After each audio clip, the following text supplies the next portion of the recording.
Muchas gracias, Emilia. Qué honor el que siento en este momento de estar ante el futuro de Colombia. ¿Y por qué lo digo? Porque lo que estamos celebrando, 50 años, es la historia. Y es una historia absolutamente fundamental para lo que viene de aquí en adelante. Porque si no fuera por esa historia, no estaríamos acá. Y eso es lo primero que yo quiero compartir con ustedes. Y es, en nuestra vida, debemos reconocer lo que somos a partir de lo que hemos vivido. Y hace unos días escuchaba a Emilia que me dijo, es que yo regresé al CESA. Y, y también yo pensaba que es regresar.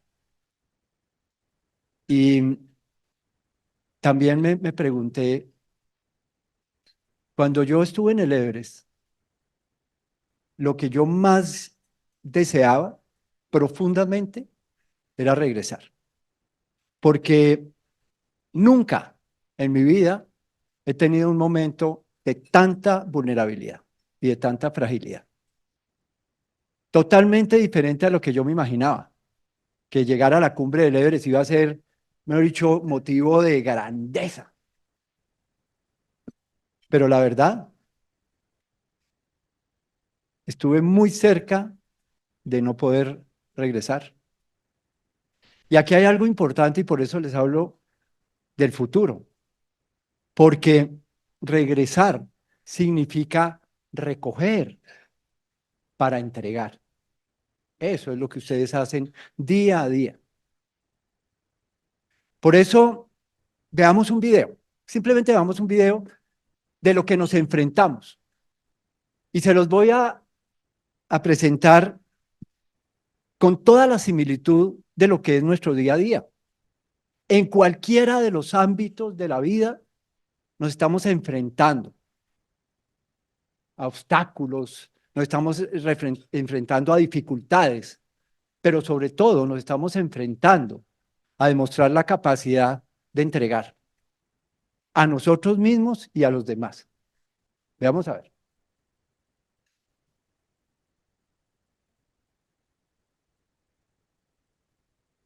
Este es el Everest, la montaña más alta de la Tierra.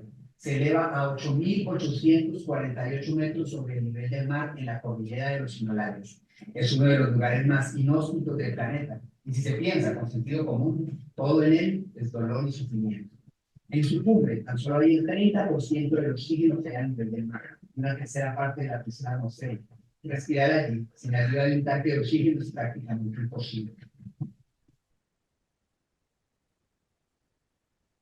Por encima de los 7.500 metros se entra en la zona de la muerte, un lugar donde el cuerpo literalmente se consume a sí mismo hasta morir. Las temperaturas suelen descender a más de 40 grados bajo cero y el congelamiento le ha costado a cientos de escaladores los dedos, la nariz, las orejas o inclusive extremidades completas. Los fuertes vientos de hasta 200 kilómetros por hora pueden arrancar a una persona y arrojarla fácilmente sin enfrentar esa misma. El momento de su primer ascenso por parte de Sir Edmund Hillary y Tenzin Norgay en 1954, más de 210 personas han fallecido intentando repetir su hazaña. Los cuerpos de la mayoría de ellos yacen a lo largo del implacable camino hacia la tumba. Solo por un momento quiero dejar esta imagen del cuerpo de una persona que no regresó después de haber llegado a la cumbre más alta de la Tierra. Y cuando yo lo vi, realmente me asusté. Y dije, yo no quiero estar aquí. Yo no quiero estar aquí porque ese es el riesgo al que me estoy sometiendo. Pero hubo algo que me hizo también reflexionar sobre para qué me estoy sometiendo a este riesgo. Y yo en ese momento no tenía la respuesta. Yo me quería bajar. Y yo sabía que no me podía bajar solo, porque algo en la vida que he aprendido es que nadie puede lograr algo solo. Y en la montaña necesitamos siempre de otros que nos apoyen.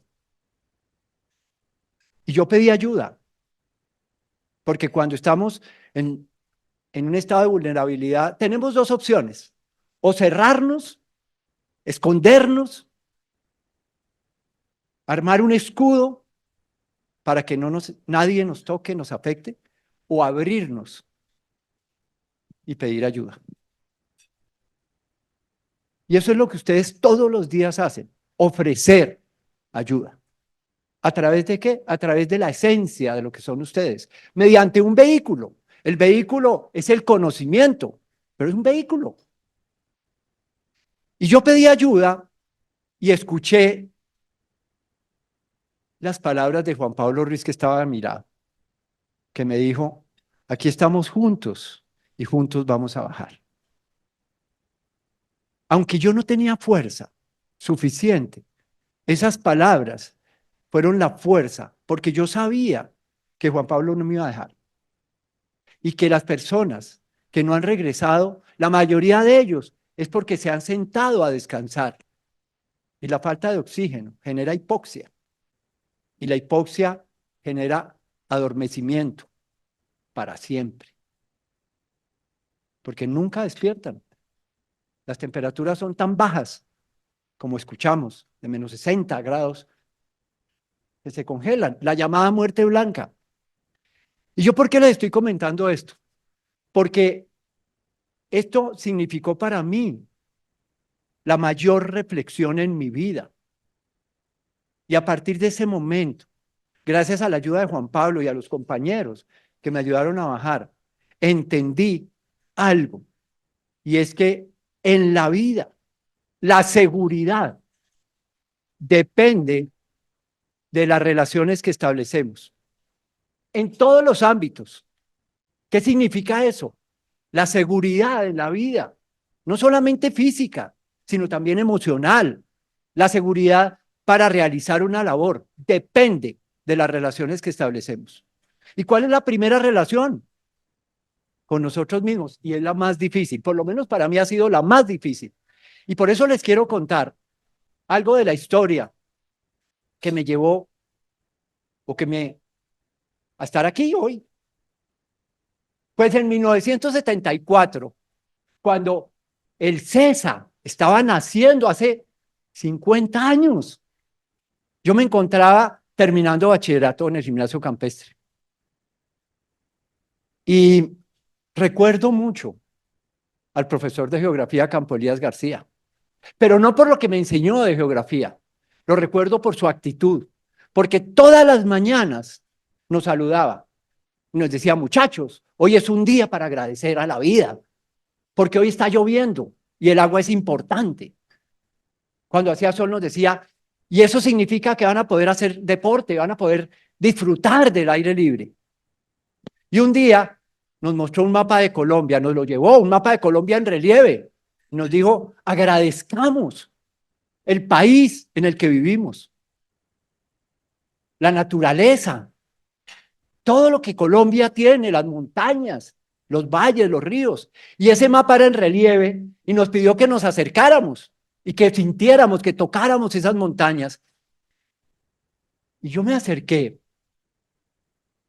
Y justamente Juan Pablo Ruiz, compañero de colegio, porque nos conocimos cuando ambos entramos el mismo día, en 1965, a segundo elemental.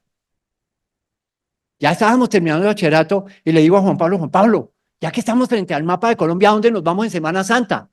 Y me respondió: al lugar más cercano a la nariz. Y ese lugar resultó ser el Nevado del Tolima. Lo más cercano a nuestra nariz. Claro, lo primero fue armar un equipo, porque me acuerdo que mi papá me dijo: bueno, si usted pues, se va a ir con un equipo, porque Juan Pablo no es un equipo.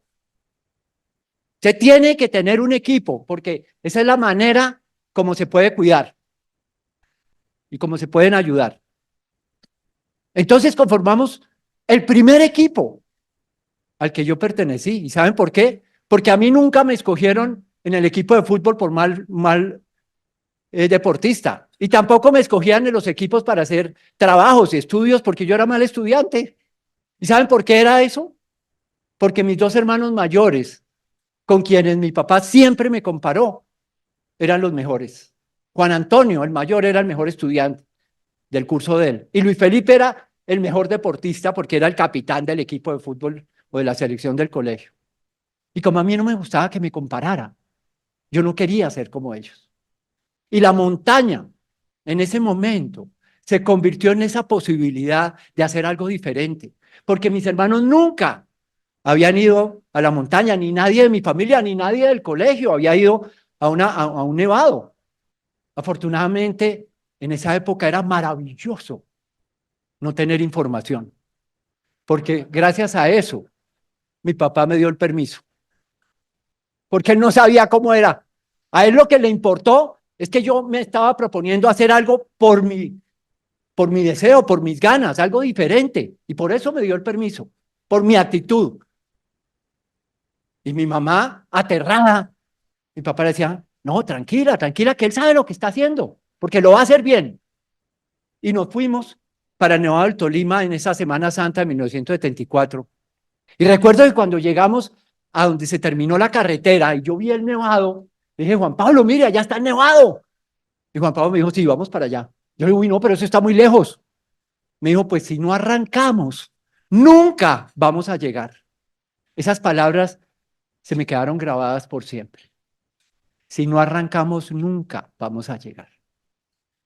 Hay que ejercer acción, porque no nos podemos quedar en las palabras.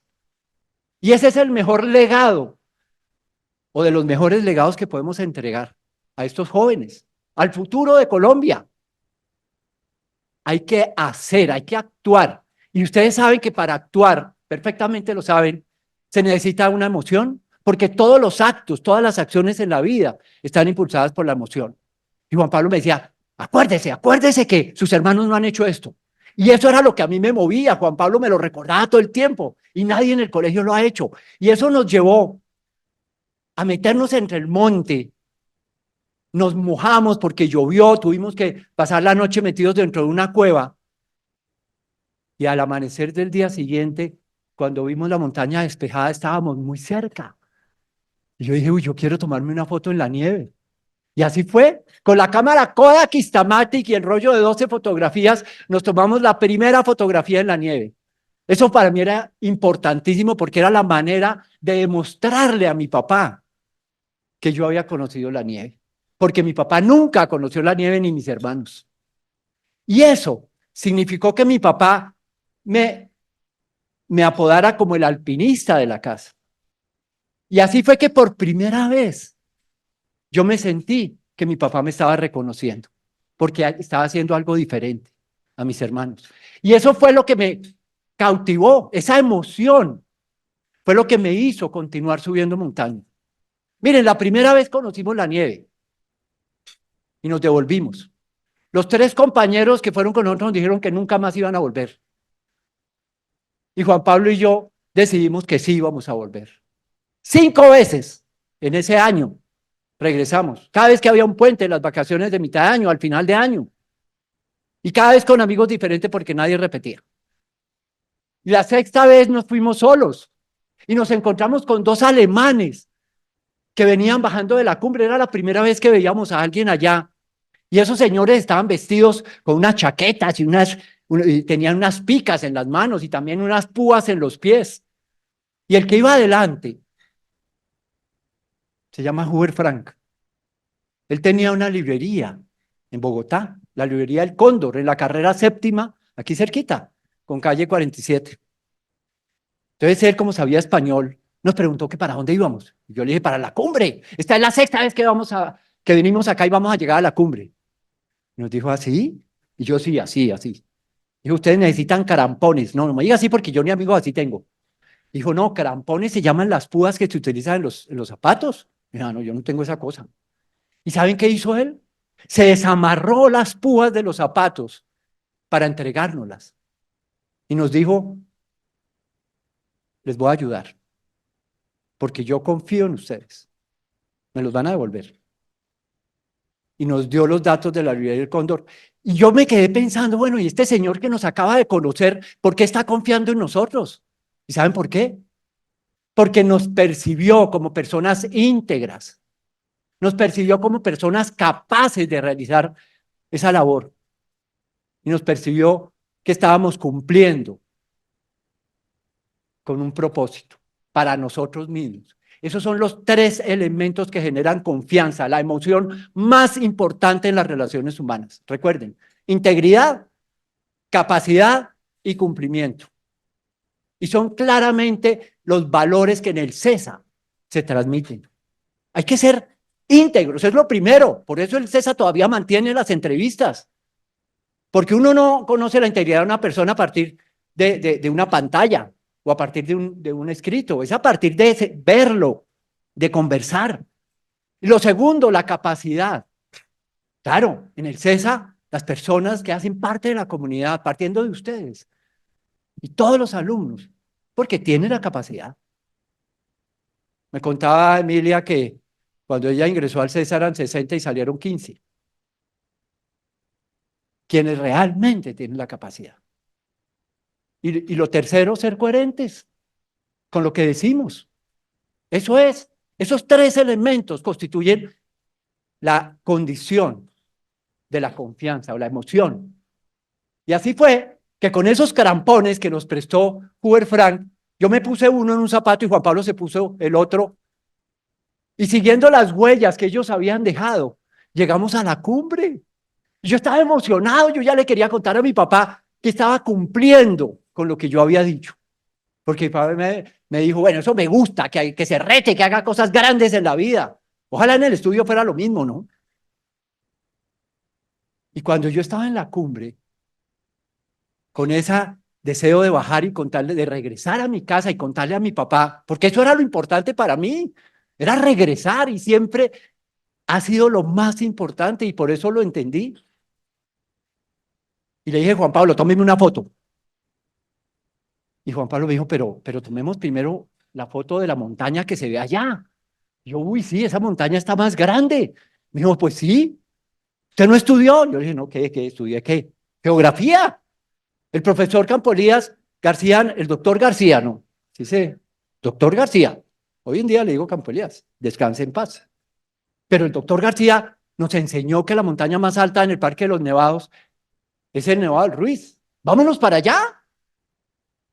Pues yo en ese momento entendí que alcanzar una meta era tan solo un paso en la vida, para muchas otras. Y hay algo muy importante. Alcanzar una meta es tan solo el resultado de lo que hacemos, de la manera como interactuamos, de la manera como aplicamos lo que somos y lo que sabemos. Eso es simplemente alcanzar una meta. ¿Y saben qué es lo importante de alcanzar una meta? Que estamos cumpliendo con un propósito. Y eso es fundamental, porque no vale la pena ningún objetivo que no esté asociado a un propósito. Y un propósito es aquello que influye en las demás personas. No solamente en nosotros, sino en nuestra familia, en nuestros compañeros, en los jóvenes, en los muchachos que están en el CESA, en la sociedad. Para mí, en lo personal, el propósito era demostrar que yo sí era capaz de lograr algo grande. Y por eso nos propusimos que íbamos a regresar, pero ya no al Nevado del Tolima, sino a la montaña que habíamos visto frente a nosotros, al Nevado del Ruiz. ¿Y saben por qué? Porque conseguimos aliados. Nuestro primer gran aliado, el profesor de geografía, el doctor García, que nos motivaba a que conociéramos Colombia. Y luego encontramos otro aliado que no esperábamos, que fue Hubert Frank, el alemán, que nos prestó los crampones. Y cuando regresamos a devolverle los crampones a la librería del Cóndor, le dijimos que queríamos ir a Nevado del Ruiz y nos dijo, yo los acompaño. Y le dijimos, hola, ¿y sabe qué? Juan Pablo le dijo, queremos llegar a la montaña más alta de Colombia, que es el Pico Simón Bolívar en la Sierra Nevada de Santa Marta. Y Hubert Frank nos presentó a unos profesores de la universidad que tenían un grupo llamado Campo Abierto y que estaban armando una excursión a la Sierra Nevada de Santa Marta y nos invitaron a esa excursión. ¿Se imaginan? Los profesores de la universidad nos invitaron a ser parte de ese grupo. En ese momento era un grupo. ¿Por qué? Porque ellos nos dijeron, bueno, antes vamos al Nevado del Ruiz que ustedes quieren ir para ver si realmente podemos ser un equipo, porque ir a la Sierra Nevada requiere un equipo. Y nosotros como que no entendíamos. Juan Pablo entendía más que yo porque él hizo parte de todos los equipos en el colegio, yo no. Pero yo entendí que hacer equipo no requiere tener el mismo objetivo.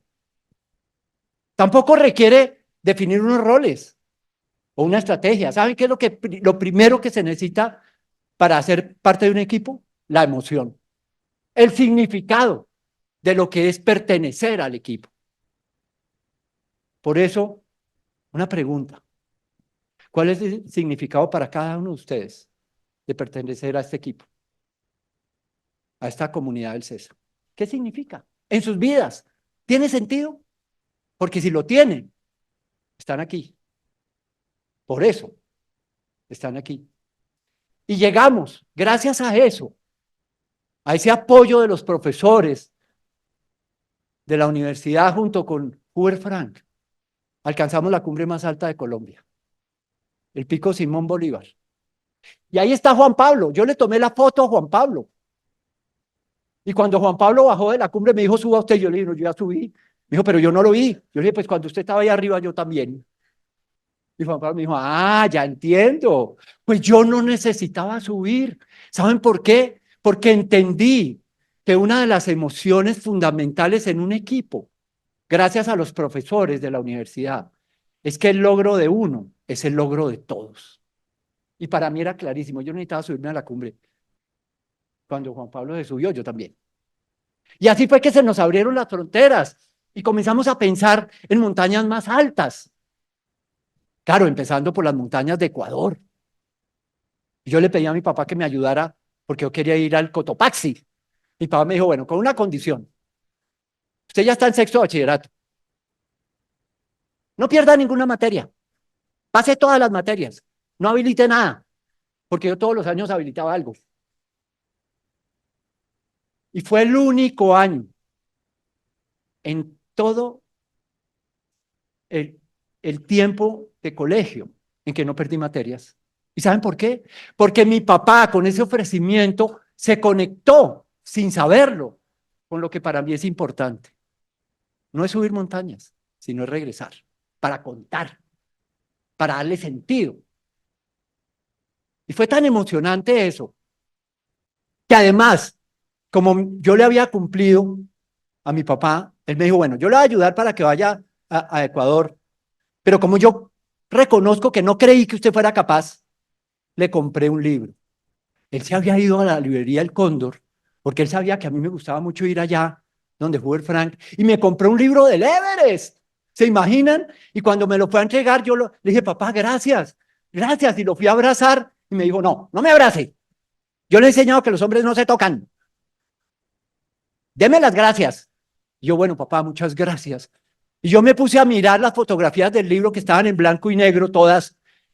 Era la primera, el relato de la primera expedición en la historia de la humanidad que alcanzó la cumbre del Everest. Edmund Hillary y Norway Tenzing, los dos primeros seres humanos en lograr. 8.848 metros. Ahí está la fotografía de Tenzing. No hay una fotografía de Hillary porque el que sabía manejar la cámara era Hillary, porque era una cámara pues, de esa época, 1953. Y Tenzing resulta que era un Sherpa. Y ahí hay una historia muy interesante acerca de la colonización inglesa. En Inglaterra no quisieron reconocer a Tenzing porque era un súbdito, era un Sherpa. ¿Y quieren que les diga algo? Hoy, Edmund Hillary y Norway Tenzing descansan en paz. Y nadie sabe quién llegó primero, porque ellos hicieron un acuerdo. No lo vamos a decir. Porque para la realeza inglesa era fundamental que el primero fuera un inglés. Y aunque Hillary era de Nueva Zelanda, pues como una de las colonias inglesas, pues era inglés. Pero Nepal nunca fue colonia inglesa. Esto, por eso es tan importante la historia.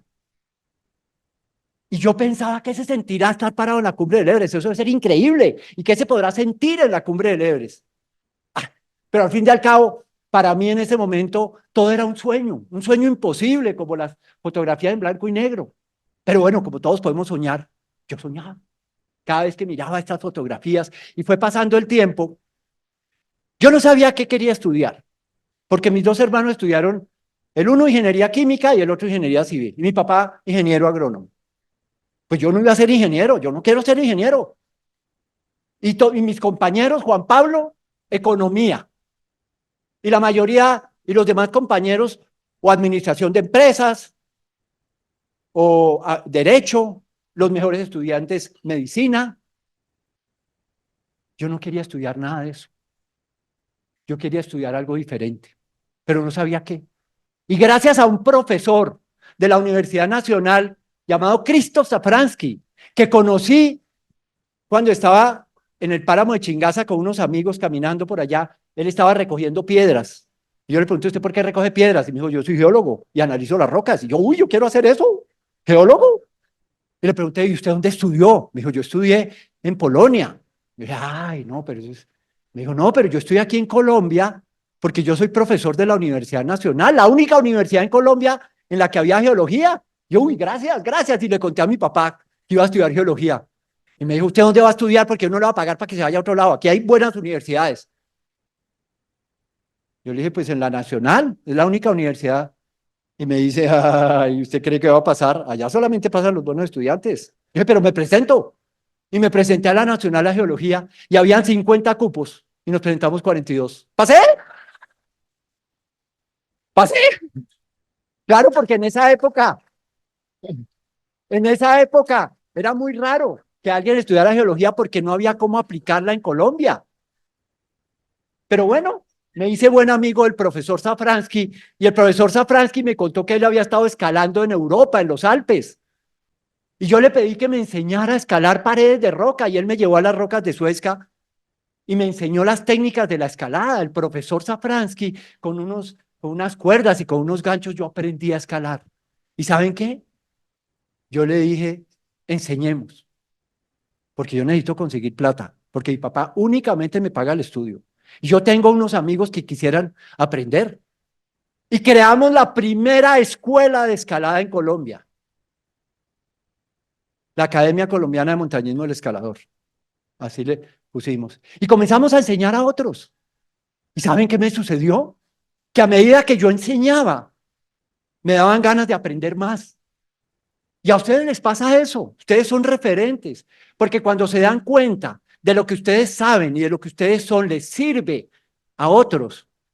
Queremos más, queremos ser mejores.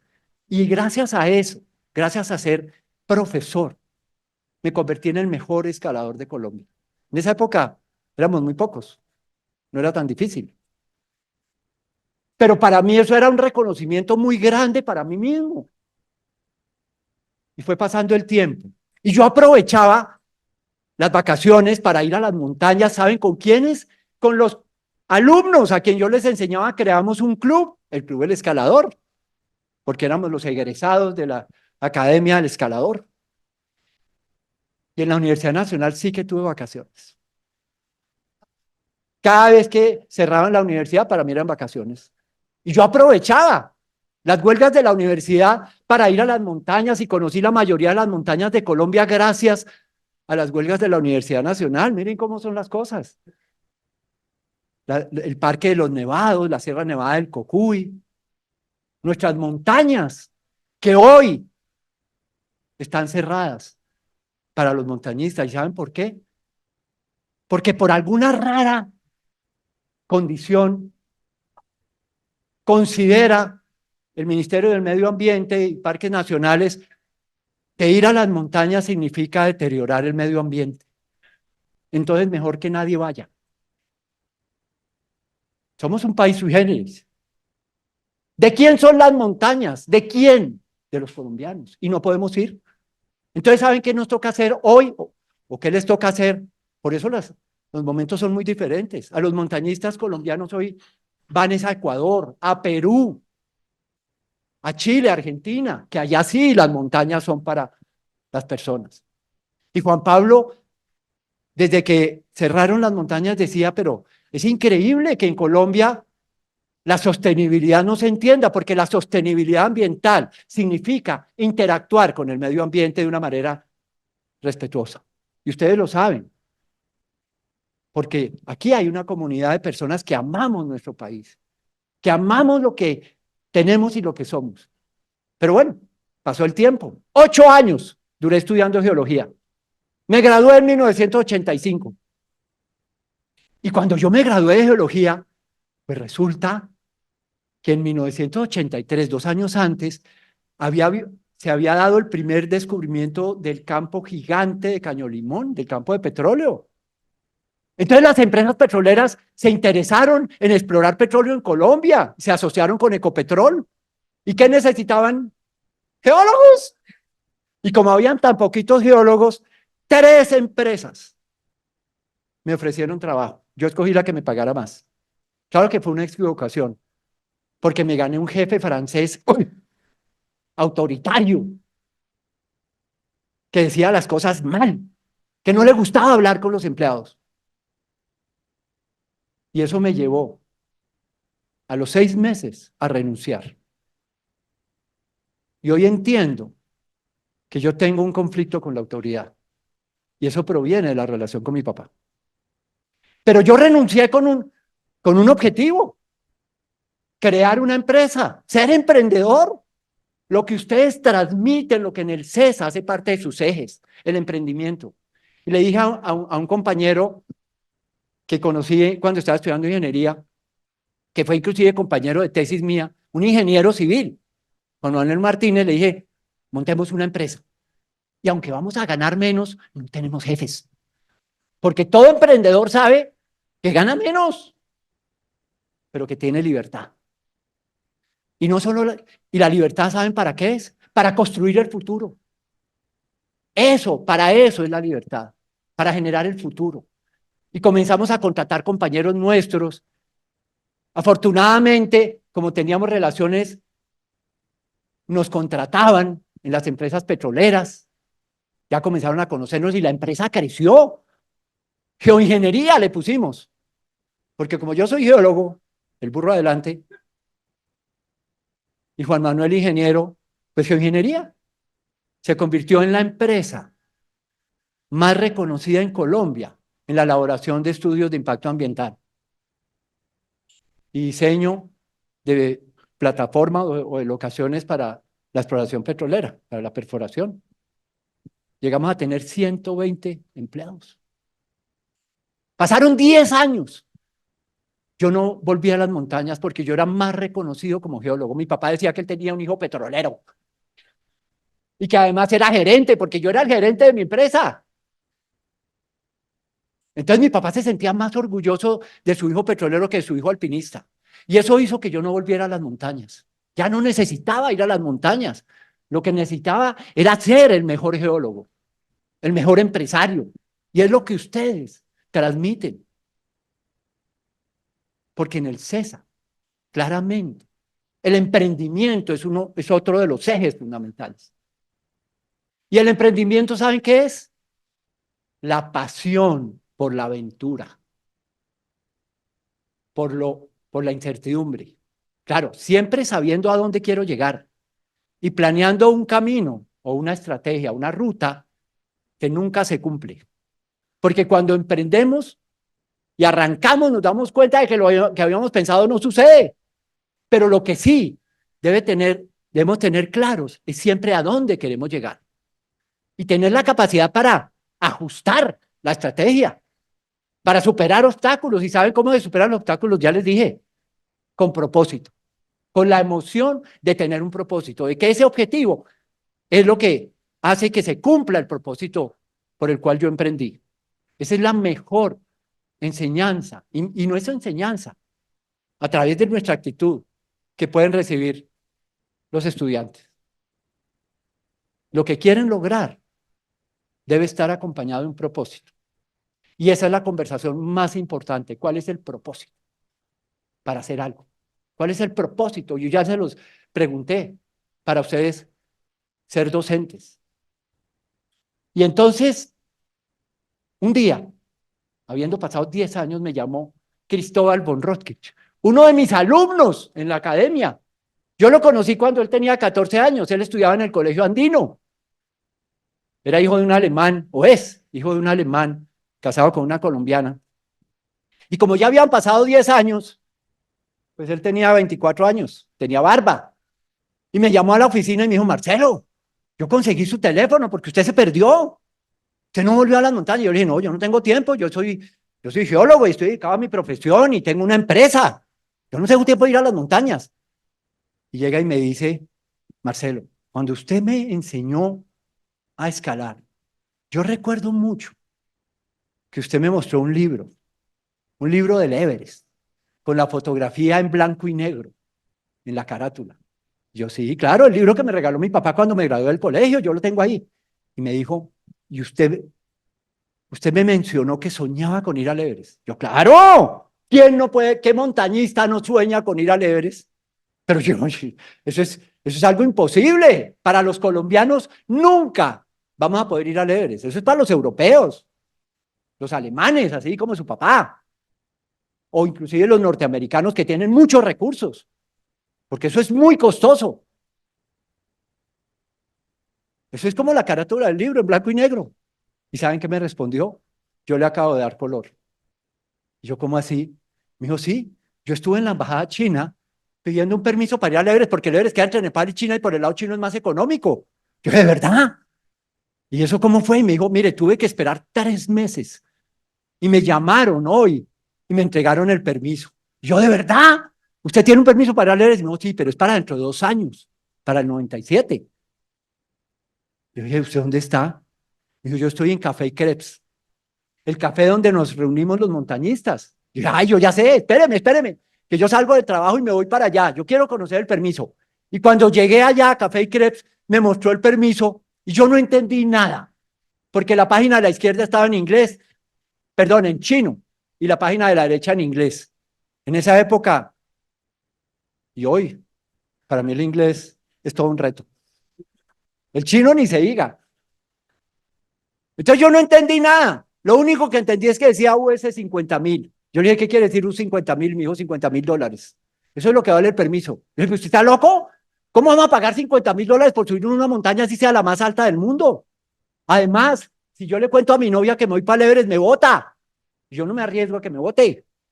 Mucho trabajo me costó conseguirla.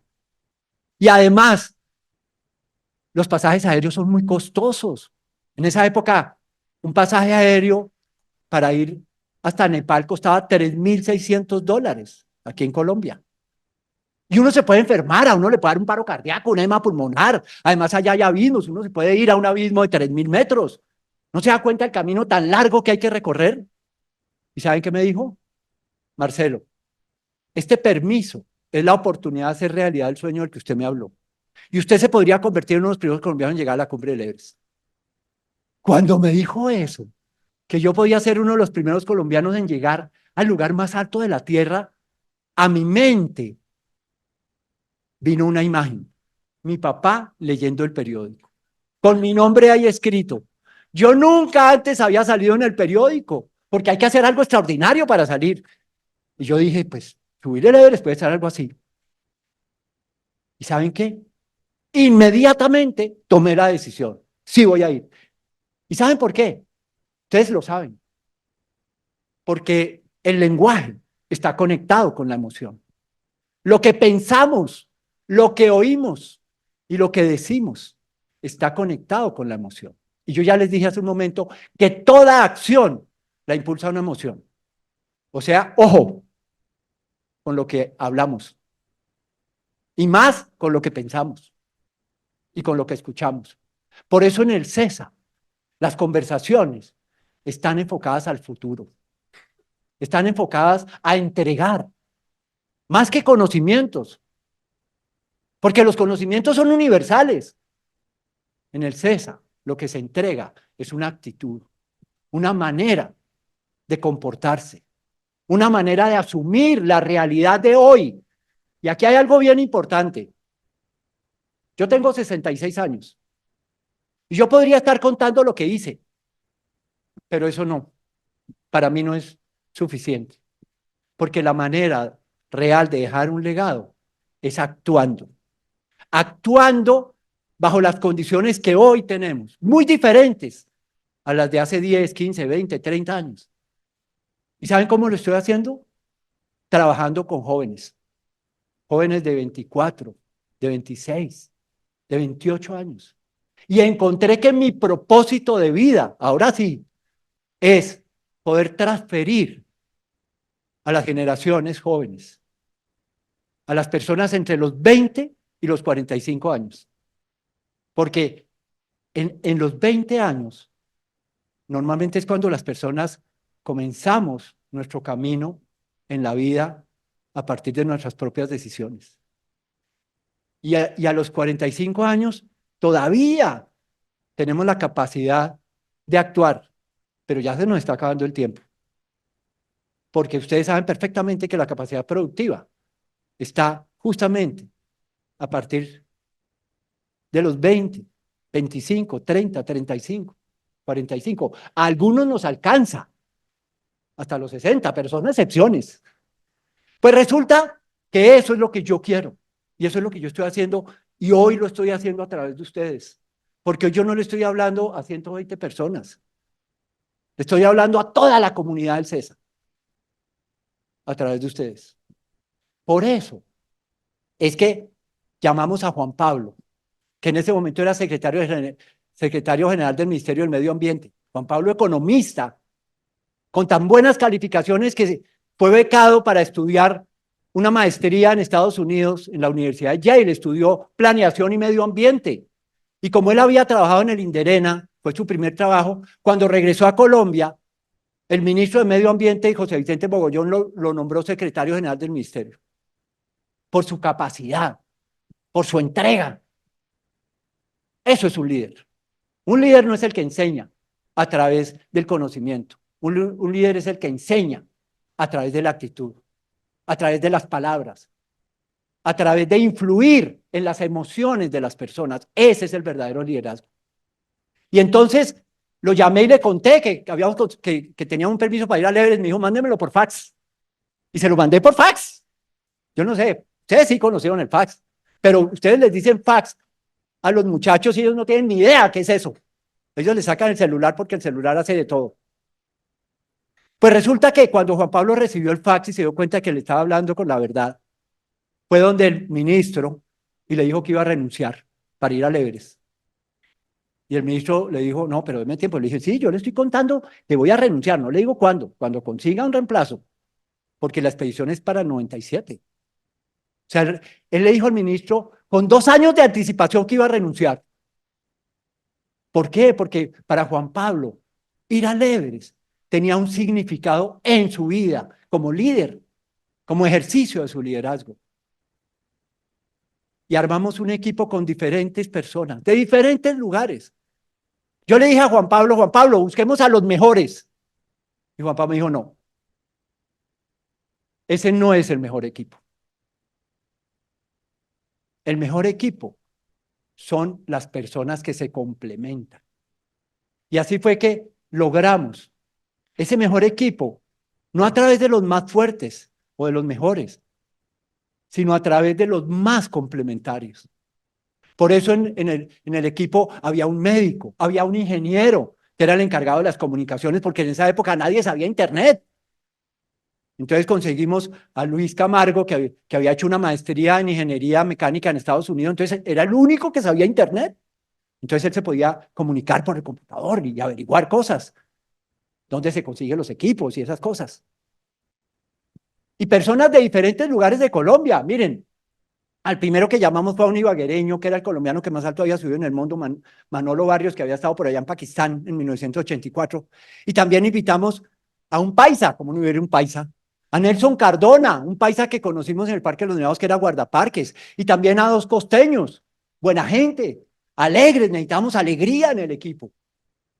A un chaparraluno, que también era de esas personas que siempre está pensando en los demás, Necesitábamos a alguien que nos ayudara a resolver conflictos porque fijo que íbamos a tener conflictos. Y así fue que por primera vez en la historia de Colombia habían 10 colombianos con la intención de poner la bandera en la cumbre más alta de la tierra. Fuimos a muchas empresas porque dijimos, bueno, si a los futbolistas los patrocinan, ¿por qué no nos van a patrocinar a nosotros? Necesitábamos no solamente $50.000 del permiso, sino cuando hicimos el presupuesto nos dio $300.000. No, únicamente las empresas nos pueden ayudar. Afortunadamente teníamos tiempo. Visitamos más de 50 empresas. En la mayoría nos decían, no, el montañismo en Colombia, eso no es importante. Nadie le interesa, eso no es algo. No, en una empresa nos dijeron que eso parecía un paseo y que no patrocinaban paseos. Hasta que llegamos a la oficina del presidente, un gran emprendedor, el presidente del Grupo Gran Ahorrar, Alberto Carrizosa. Gracias a una exnovia de Juan Pablo que trabajaba allá, nos consiguió la cita con Alberto Carrizosa. Fíjense lo importante que son las relaciones, y eso en el CESA sí que pesa. ¿O no?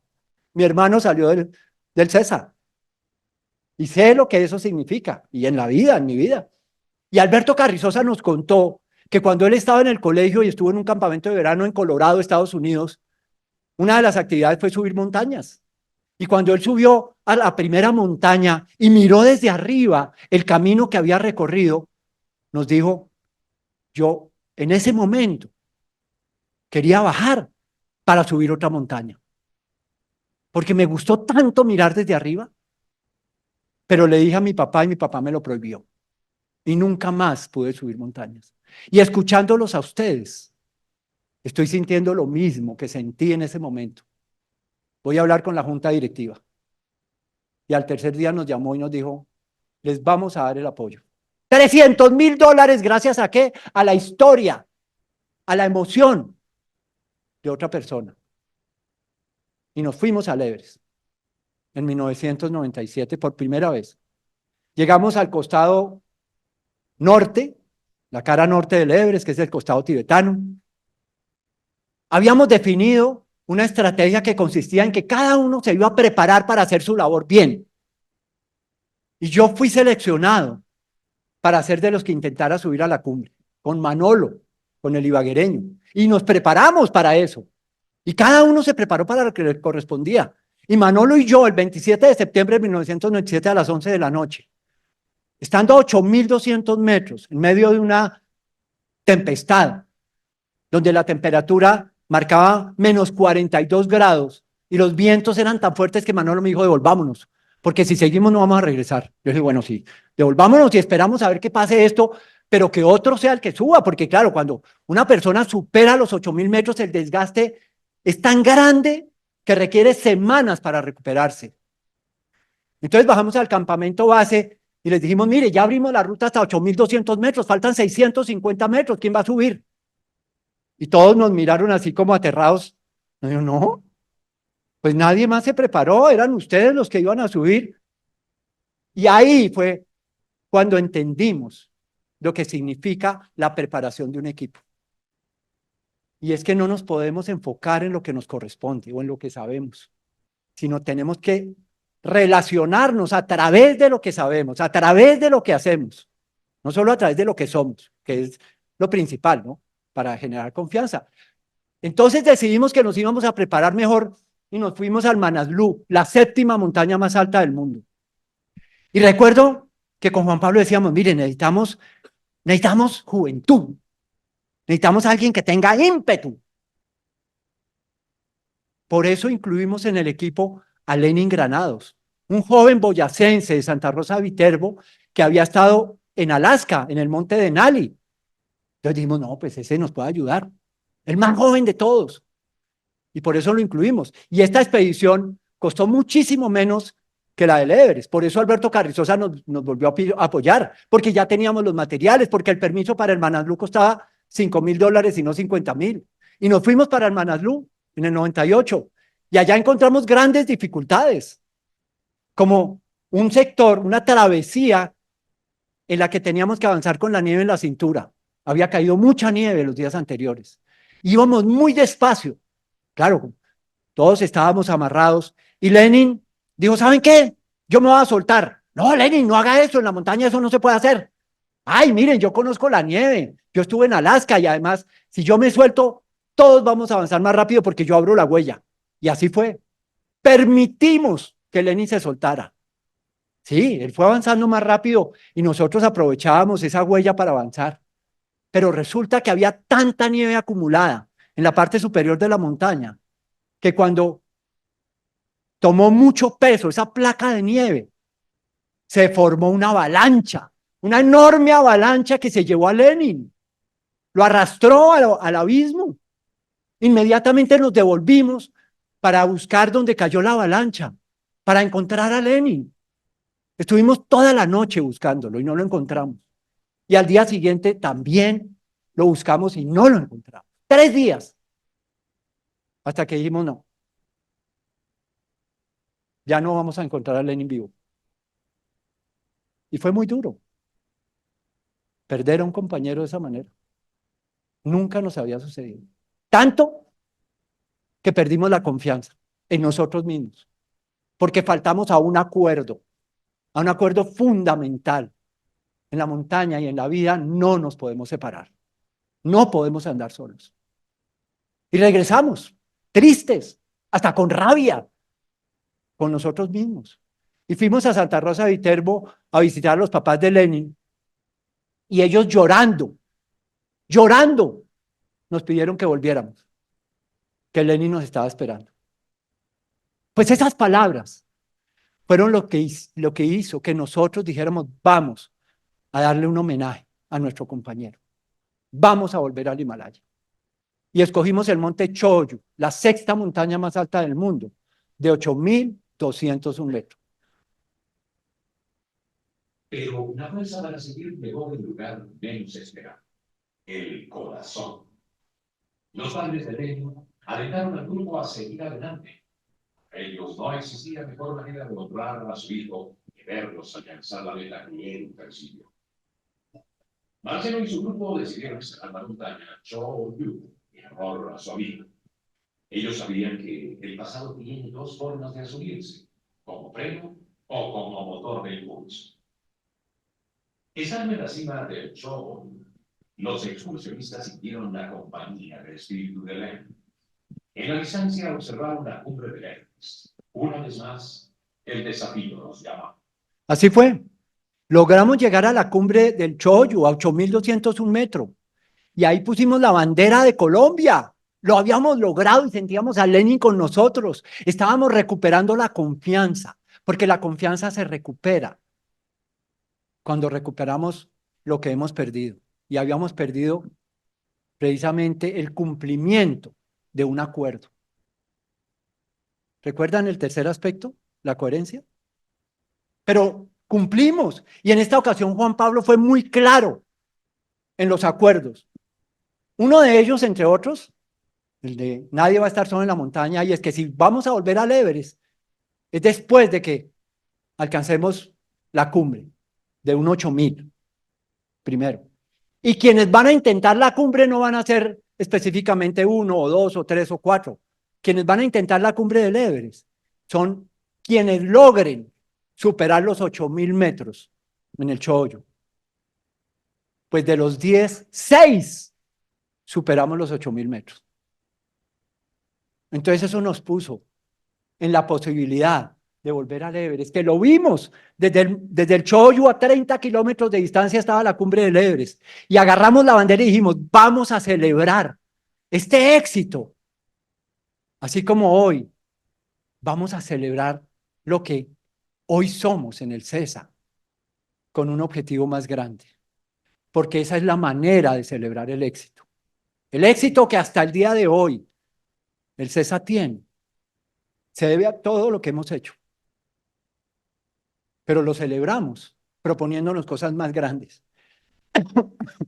Y lo más importante para proponernos algo más grande es entender cuáles son las condiciones de hoy.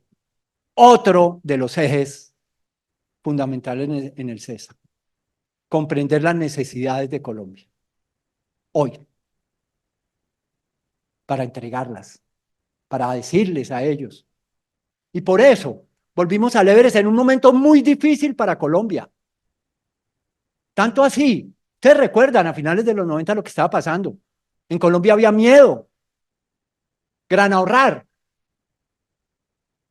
tuvo que pedirle apoyo al Estado, porque los inversionistas se llevaron el dinero de Colombia, porque las empresas dejaron de invertir en Colombia. La guerrilla y el narcotráfico nos tenían en medio del miedo, una emoción colectiva.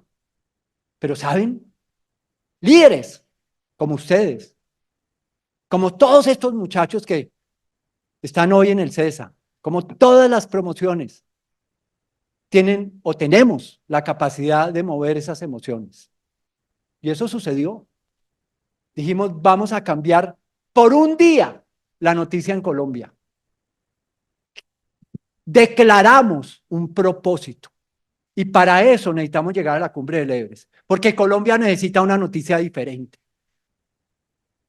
Y fuimos donde algunos empresarios, entre ellos Alberto Carrizosa, que nos dijo, miren, yo ya no los puedo apoyar, pues con todo ese presupuesto, pero $20.000 les sirven de su propio bolsillo.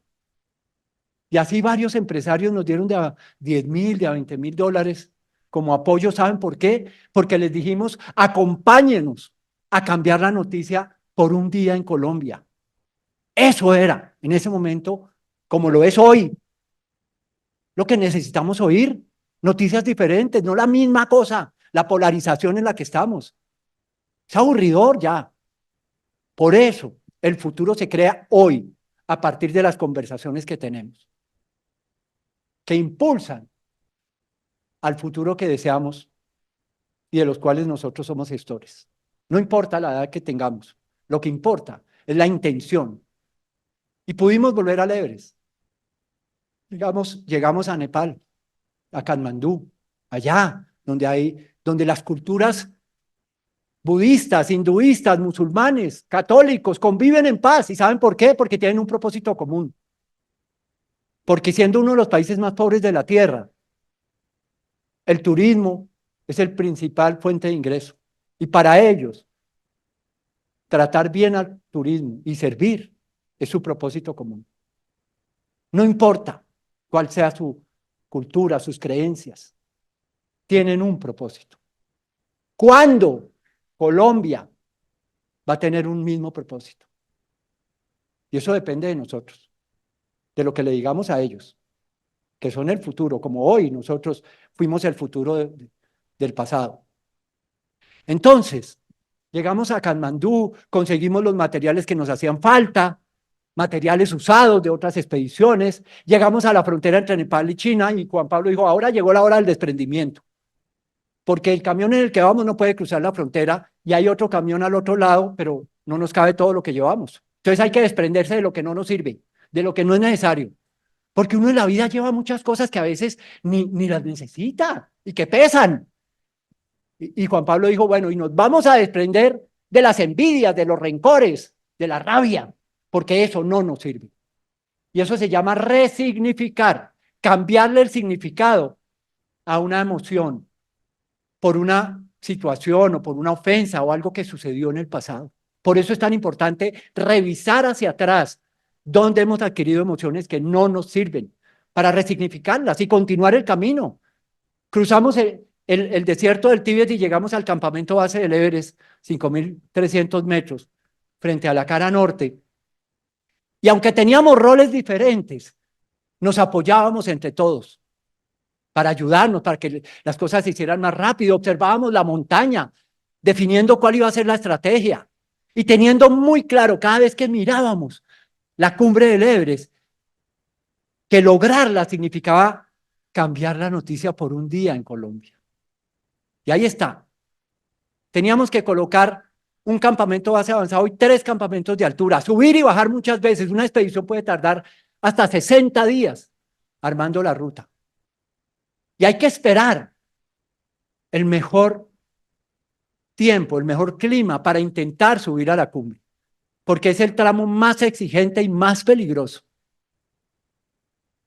Y son muy pocos los días de buen tiempo allá en esta montaña. Así como hoy. se está celebrando, ¿no? Estamos en la cumbre. Estamos en la cumbre de lo que imaginamos, de lo que deseamos. Pero ¿hacia dónde vamos? ¿Cómo es el regreso de estos 50 años? ¿Cómo lo vamos a transmitir? Porque celebrar es eso, es reconocer lo que podemos entregar a través de esta historia. Y el 24 de mayo, a la 1 de la mañana, desde el último campamento, el campamento 3 a 8.300 metros, Juan Pablo y yo salimos hacia la cumbre. Utilizamos oxígeno. A esa altura hay muy poco oxígeno. Juan Pablo iba marcando la huella, él siempre iba adelante y yo lo seguía. Cuando amaneció yo ya me quería devolver. Como les conté, yo sentía que ya no podía más, que mi cuerpo no podía más, y además no solamente vi un cuerpo, sino vi 3 cuerpos congelados allá. Y Juan Pablo me esperaba, y cuando yo le iba a decir que nos devolviéramos, él arrancaba, porque él sabía lo que yo le iba a decir, y la mejor manera para él era llevarme, llevarme, llevarme. Y cuando estábamos a 8.700 metros de altura, hubo un momento en que Juan Pablo se sentó. Él normalmente me esperaba de pie. Entonces yo me acerqué y vi que tenía los ojos inflamados. Y le pregunté, ¿qué le pasa? ¿Por qué tiene los ojos así? Me dijo, se me acabó el oxígeno. Yo, no, pues cada uno debió traer 3 botellas. Me dijo, yo solo traje 2 y ya se me acabó. Porque él se equivocó pensando que el termo donde llevaba el agua era la 3.ª botella y solamente llevó 2 botellas. Y ya no tenía oxígeno. Y me señaló hacia la cumbre. Y yo vi la cumbre del Everest tan cerca que en ese momento a mi mente volvió la imagen de Marcelo parado en la cumbre del Everest y de mi papá leyendo el periódico. ¿Saben qué hice? Saqué mi 3.ª botella y se la entregué. Le dije, Juan Pablo, aquí está mi 3.ª botella. Yo todavía tengo oxígeno en la 2.ª botella porque yo usé menos oxígeno porque como Juan Pablo era el que iba adelante, él necesitaba más oxígeno. Y Juan Pablo dijo, pase usted adelante porque ya no tengo fuerza. Y en el regreso compartimos el oxígeno. Y así fue que por primera vez yo pasé adelante. Y Juan Pablo iba atrás. Y hubo un momento en que me comuniqué con los compañeros. Y me decían, los estamos viendo. Ya están llegando, ánimo, vamos. Y sacaron una cámara de video para filmarnos. Miren, atrás voy yo. Y adelante, perdón, atrás va Juan Pablo y adelante iba yo. Veámoslo de nuevo. Ay, perdón. Me emocioné mucho. Quería llegar a la cumbre muy rápido. Y los compañeros me decían, un paso más, un paso más. Y esas palabras de ellos era la fuerza para dar ese paso. Y me decían, otro paso, y yo daba otro paso. Yo sentía que el corazón se me estaba saliendo. Cuando llegué a un lugar donde no pude continuar. Y Juan Pablo se me acercó y levantó los brazos y me dijo, gracias, usted me trajo hasta acá. Estábamos parados en el lugar más alto de la tierra. Y esto fue lo que comunicamos.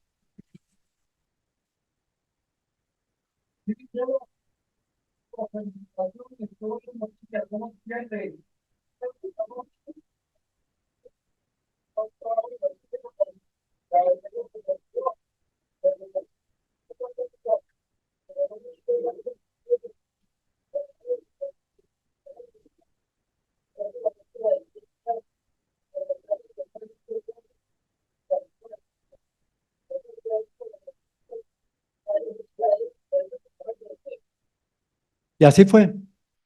Yo me encontraba parado en ese momento en el mismo lugar que 26 años antes había visto en la fotografía de un libro, del libro que me regaló mi papá cuando terminé el colegio. ¿Y recuerdan lo que yo pensé que se sentirá? ¿Qué se podrá ver desde la cumbre del Everest? Fue mi cuerpo el que lo sintió y fueron mis ojos los que vieron la inmensidad de las montañas más altas de la Tierra. Y ahí fue cuando escuché las palabras de Juan Pablo, aquí estamos juntos y juntos vamos a bajar. Porque yo necesitaba hoy estar aquí. Y los compañeros, 4 de ellos fueron subiendo para ayudarnos. Cuando nos encontramos yo los abracé y le di gracias, gracias a la vida. por las relaciones que establecimos, donde claramente lo primero en las relaciones es cuidar la integridad. Lo segundo, cuidar cómo nos relacionamos. Y lo tercero, el resultado, porque es una consecuencia de la manera como hacemos las cosas. Y eso fue una declaración. Vamos a cuidar siempre la integridad, las relaciones y el resultado en consecuencia de lo que hacemos. Y ahí está la noticia. El 25 de mayo del 2001, en la primera página del Tiempo, hazaña en el Everest. Más alto no se puede. Esa era la noticia en el Tiempo. Y cuando regresamos y vimos esta noticia,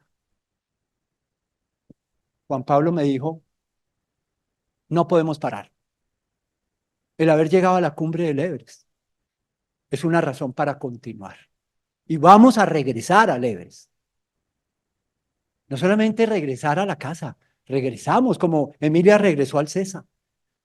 Vamos a regresar.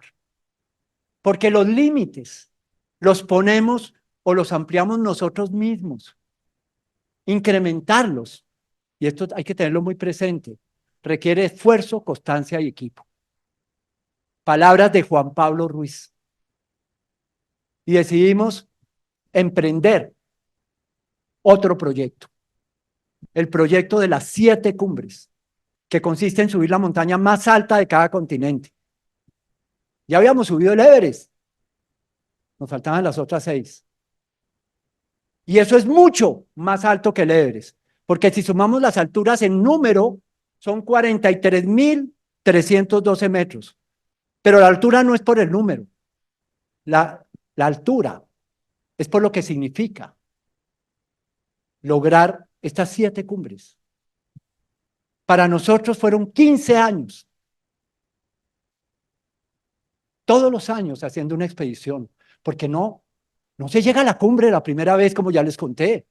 Y estuvimos en el 2002 en el Kilimanjaro, 2003 en el Aconcagua, también en ese año en el Elbrus, en el Denali, África, América, América del Sur, Europa y Norteamérica. Ahí están las imágenes. Y no habíamos terminado las 7 cumbres, llevábamos 5. Y en el regreso de la Aconcagua, Juan Pablo me dijo, ¿qué vamos a hacer? En este momento debemos darle un propósito a este proyecto. Vamos a invitar a jóvenes escaladores, y entre ellos mujeres, al Everest. Hasta ese momento ninguna mujer colombiana había estado en las montañas del Himalaya.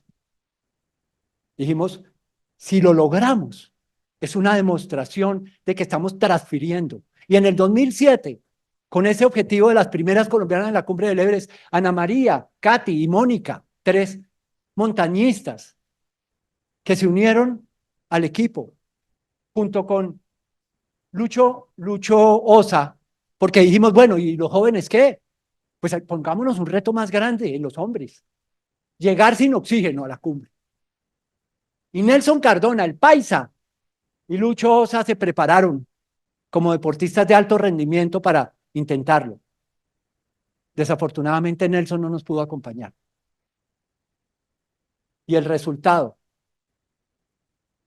documentado por Pirri, en el 2007 fueron 3 mujeres en la cumbre del Everest.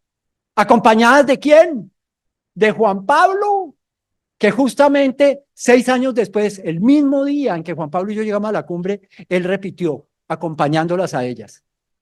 Y Lucho Osa, se convirtió en el primer colombiano en llegar a la cumbre del Everest sin oxígeno. Un éxito rotundo, tanto que las demás expediciones de otros países iban y nos preguntaban, ¿ustedes cómo hacen? Y la respuesta es, amando a Colombia. Eso es lo que nos impulsa. Pero no paramos ahí. ¿Por qué? Porque la razón por la cual Nelson no nos acompañó fue porque preparándose para subir el Everest sin oxígeno en el Nevado del Ruiz, porque él es de Manizales, allá al lado de su casa, tuvo un accidente. Rodó 22 metros y se fracturó la pierna derecha. En astillas, la cadera, el maxilar.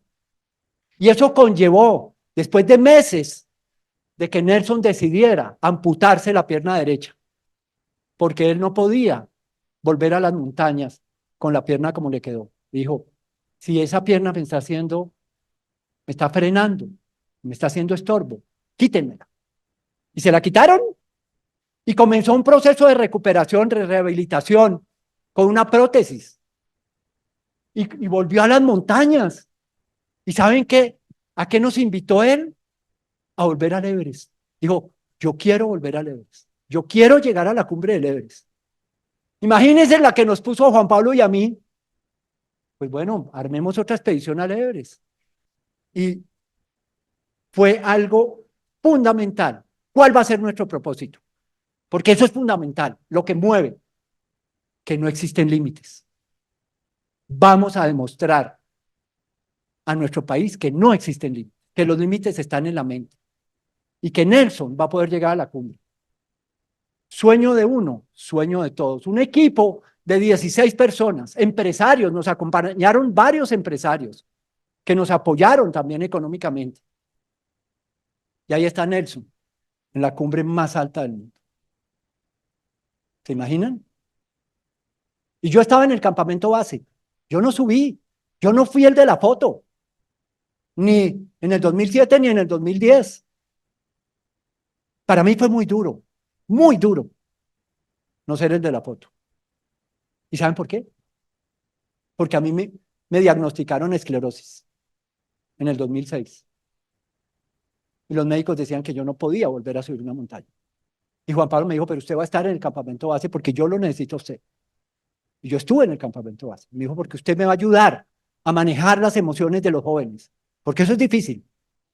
Y yo voy a subir para apoyarlas a ellas y para apoyar a Nelson, como lo hizo en el 2007, como lo hizo en el 2010. Pero necesito que usted esté en el campamento base. Y así fue. Hoy les quiero decir que para mí, lo que no había contado, lo voy a contar. Porque yo no había hablado de ese diagnóstico. Yo no había hablado de esa limitación. Porque hoy yo estoy regresando a mi esencia. Y mi esencia es lo que soy. Y son las circunstancias que tengo, o las condiciones, perdón, que tengo, ante las circunstancias del hoy. Por eso estoy aquí parado. Por eso continuamos subiendo las 7 cumbres. Ya no solo las 7 cumbres, sino le pusimos sin límites, porque dijimos con Nelson vamos a repetir las que Nelson no ha subido. Como ya llegó a la cumbre del Everest, volvamos al Denali, volvamos al Elbrus, volvamos a la Concagua, volvamos también al Elbrus. Y ahí está. Entre el 2011, después de haber regresado por cuarta vez, pero por tercera vez con éxito, continuamos. Y ahí están. Subimos el Aconcagua, el Kilimanjaro, el Elbrus y el Denali nuevamente con Nelson. Y el Vinson, la montaña más alta de la Antártida, una montaña lejana, donde muy pocos han ido. Pues lo logramos. Logramos armar una expedición, la primera expedición colombiana al monte Vinson. Y llegamos a la cumbre. Ahí está. El equipo de 6 colombianos con nuestra bandera en la cumbre más alta de la Antártida. Pero no era suficiente, nos faltaba una. ¿Cuál? El Kártens, la montaña más alta de Oceanía, que queda en Indonesia, en medio de una selva húmeda, tropical, que cuando comenzamos a indagar cómo era el acercamiento, yo decía, uy, eso está terrible. Pantanos, ríos, selva. Y yo le dije a Juan Pablo, no, yo no puedo. Mi pierna izquierda no me responde. Yo no tengo fuerza en la pierna izquierda ni en el brazo izquierdo. Afortunadamente, la neuróloga que me acompañó y que me ha seguido acompañando, logró detectar a través de una investigación profunda que lo que yo tenía era una placa desmielinizante, eso se llama mielitis transversa en la segunda vértebra, que hace que el impulso nervioso al lado izquierdo de mi cuerpo llegue más lento. ¿Y saben cuál fue el diagnóstico final? Que el cerebro derecho, el lóbulo derecho, donde están las emociones, pues me está diciendo, quiérase. Y hasta que no se quiera, no va a tener la pierna izquierda funcional. Eso es bien difícil. Yo ya llevo como 15 años tratando de hacerlo. Entonces, yo le dije a Juan Pablo, no, yo no voy a esto. Vaya usted, es la última, represénteme. Y Juan Pablo me dijo, no, yo no voy sin usted. Yo no quiero llegar a la séptima cumbre sin usted. Yo dije, pero Juan Pablo, mi pierna izquierda no funciona. ¿Y saben qué me dijo? Yo voy a ser su pierna izquierda. Yo voy a estar a su lado todo el tiempo. O si no, no voy. O si no, no hay expedición. Y escuchen.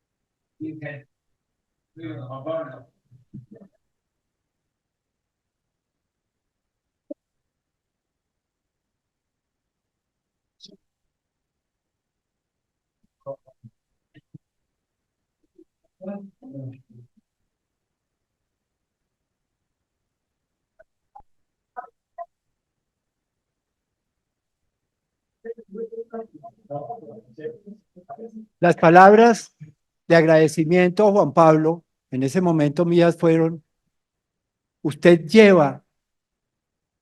puede llevar a una persona hasta donde usted quiera. Me dijo, no, eso es gracias a que usted está aquí. Y el 22 de noviembre del año pasado, estando al lado de Juan Pablo, le pregunté, Juan Pablo, después de haber recorrido 58 años juntos, de haber subido todas las montañas que se nos ocurrieron,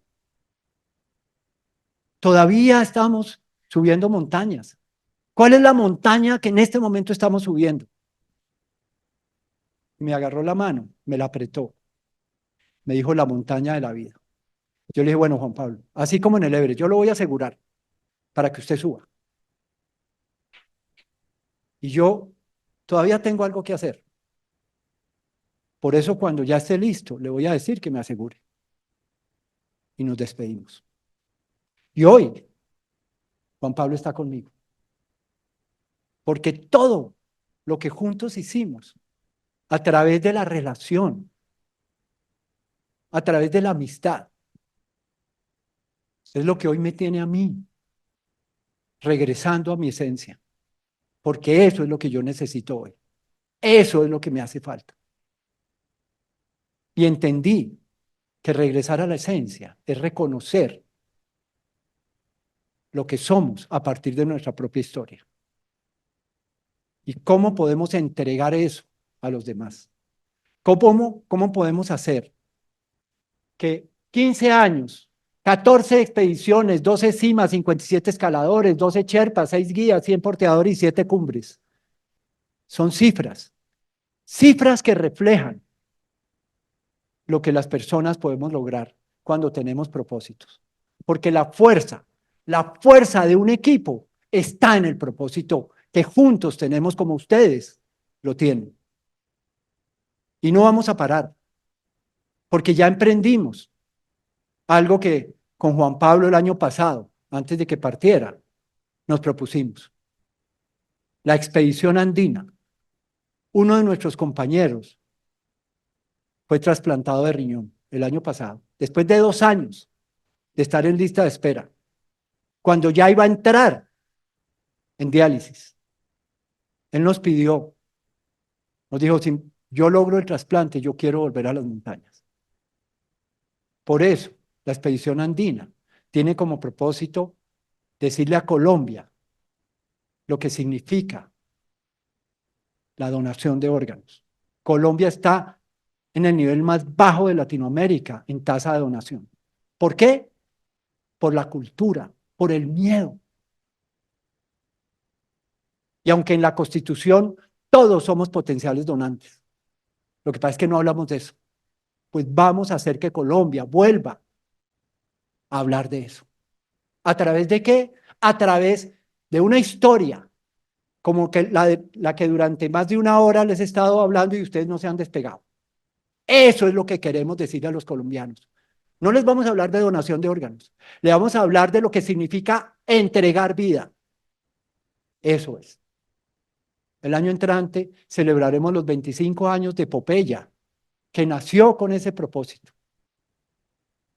con Juan Pablo. Y los vamos a celebrar nuevamente en el Himalaya, después de haber subido el Nevado del Tolima, que es la única montaña a la que se puede subir en Colombia hoy, montaña nevada.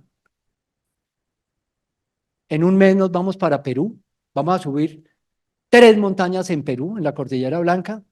En noviembre vamos a Ecuador a subir el Cotopaxi, a subir el Chimborazo. En enero vamos para la Aconcagua, la montaña más alta de Sudamérica, porque ese es el sueño de Pacho García, nuestro compañero, subir el Aconcagua. Y yo digo, vamos a subir, pero yo voy a estar en el campamento base. Yo voy a estar dándoles todo el apoyo que quieran e incluso, si me siento bien, voy a ir hasta los campamentos avanzados. Me voy a retar un poquito, pero no me voy a exponer. Porque ya ellos y los jóvenes, porque en la expedición andina hay 4 jóvenes. Hay uno que tiene 20 años que se llama Simón Pietro Ruiz, el hijo menor de Juan Pablo. Tiene 20 años, va con nosotros. Otro gimnasiano que Alejandro conoce muy bien, que se llama Juan Pablo Piedradita, con quien yo estoy trabajando ahora. Él tiene 26 años. Es mi compañero en Epopeya, es de quien más estoy aprendiendo. Incluso, vamos a regresar al César. Vamos a regresar proponiéndole a ustedes que nos permitan decirle a ellos lo que significa emprender. Hoy, no hace 5 años, hace 10, 20 o 30, no. Hoy, ¿qué significa emprender? Y lo vamos a hacer a través de la historia de un colombiano de 66 años con otro colombiano de 26 años. 40 años de diferencia, juntos, porque eso es tomar acción para lograr los mejores resultados. Muchas gracias.